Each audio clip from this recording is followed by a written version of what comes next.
I believe it's time to say goodbye as well to our SABC2 viewers, but like Leanne said, there is still an extra 30 minutes on DSTV channel 404. Please do join us as well. Continue to tell you more stories on Krotoa as we hear to repatriate her soul back to the castle of Good Hope. But just before we do that, I believe there is some few minutes for us to fit in the interview. Let me just talk to Dr. Evet Abrahams here this morning. She is one of the descendants of Krotoa, and she will just talk to us about the article that she wrote that was controversial. Dr. Abrahams, good morning to you and welcome to Morning Live. Good morning. I want to start by saying I remember Kwezi, and I think it's important to remember Kwezi because the story that I told of Krotoa was around gender-based violence. I was the first Khoisan woman to write on Krotoa's story, and I think it says something about our marginalization and oppression as a people, that it took us 330 years to begin to produce professional historians who told our own story. And of course, when you approach a history not from a white supremacist point of view, but from the point of view that the Khoisan are people with a culture, then there were all these huge questions that arose around the story that Jan van Riebeeck tells in his journals. Why would a mother and a family hand over a young girl, somewhere between 13 and 15, to be a servant in Van Riebeeck's house? What kind of people do that?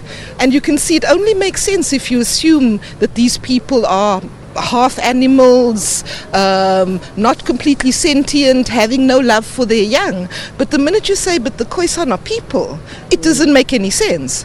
And so I looked back in Van Riebeeck's journal, which is quite a psychotic document, but some 3 months before Krotoa starts to appear in the journal, there's a story of a boat trip on the Salt River and wanting to exchange beads and tobacco with a group of Khoisan in exchange for something, and they didn't want to take it. 3 months later, she comes up as a servant in Van Riebeeck's house. Why would she be a servant in Van Riebeeck's house? So are you saying there's something that we're not being told in this whole scenario? What I was doing was looking at the silences in the journals and in the white supremacist story of our people. And I was saying these silences speak volumes. They don't ask, was Krotoa's family not concerned about her?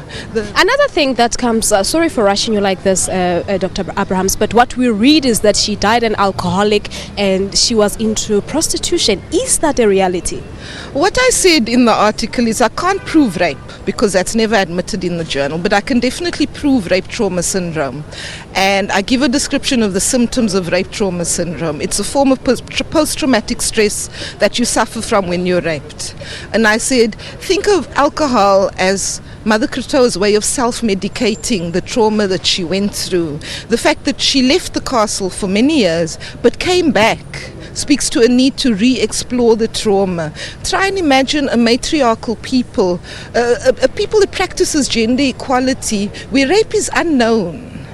And suddenly this thing happens to you and you have a need to re-explore it. When you read Mother Krotoa's story through that lens, it starts to make a lot more sense. The marrying the man that she did, the having children with him, the very early death, and the pain that she went through. All right, no, that's where we're going to leave it. But thank you so much to Dr. Evet Abrahams. She is one of the descendants of Krotoa. We'll be speaking to the Khoi traditional leader, Dr. Vila Busak, who will tell us about the significance of the ceremony that is to be held under this very same tree in front of us here. Well, that's it from now. But if you do have access to Channel 404, do join us for an extra 30 minutes. It's a goodbye.